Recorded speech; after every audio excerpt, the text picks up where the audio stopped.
Chères Évronaises, chers Évronnais, pour beaucoup d'entre nous, cette période de pandémie est éprouvante.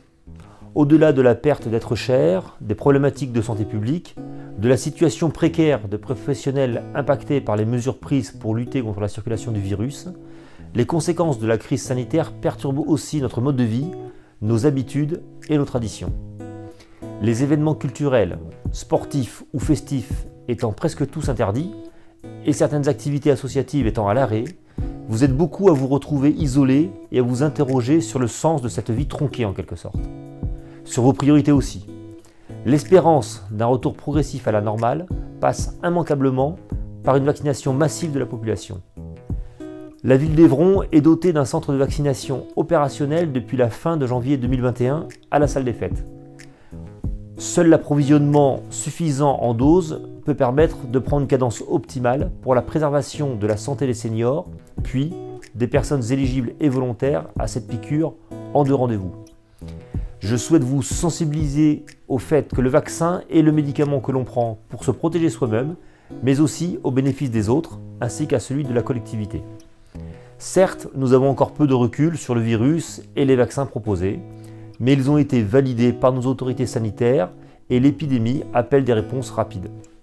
À titre personnel, lorsque mon tour sera venu, je me ferai bien évidemment vacciner.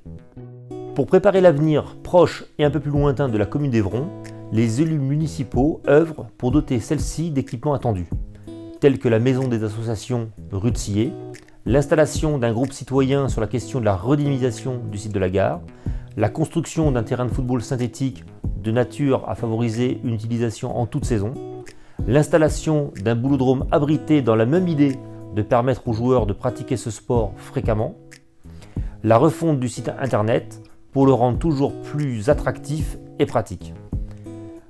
De nombreux travaux exposés et illustrés dans ce magazine sont en cours d'achèvement ou vont prochainement débuter. L'extension de la salle des fêtes de Châtres-la-Forêt, la restauration des balustrades de la basilique, la réalisation d'un bassin d'orage à la Valésière pour y résoudre des problèmes d'inondation, la fin des travaux du boulevard Foch, rue de Laval et place Sainte-Anne, entre autres. Avec confiance, préparons-nous à l'arrivée du printemps, cette saison pleine de promesses qui évoque la renaissance de la nature.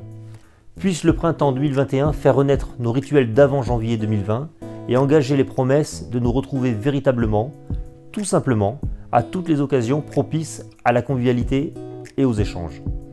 Prenons soin de nous et à très bientôt.